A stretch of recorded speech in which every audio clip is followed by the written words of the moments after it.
पट्टी वडगावमध्ये येत्या 10 व 11 एप्रिल रोजी रेणुका माता देवीची यात्रा, पालखी व कुस्त्यांचे सामने.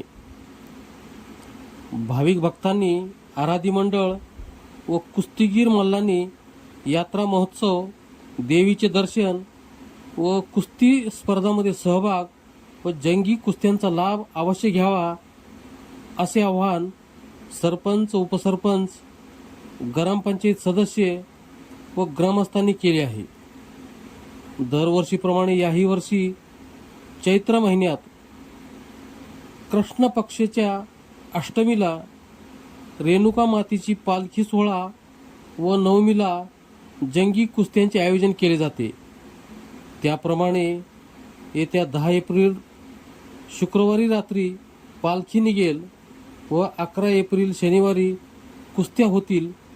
तरी जास्तीत जास्त पट्टीवडगाव व पंचक्रोशीतील भाविक भक्तांनी याचा लाभ घ्यावा, असे आवाहन आराधी मंडळ, ग्रामपंचायत व गावकऱ्यांनी केलेलं आहे.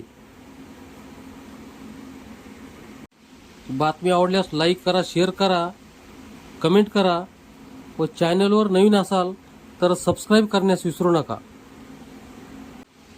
आपल्या हक्काचे निर्भीड निष्पक्ष चॅनल पोलीस मित्र 24.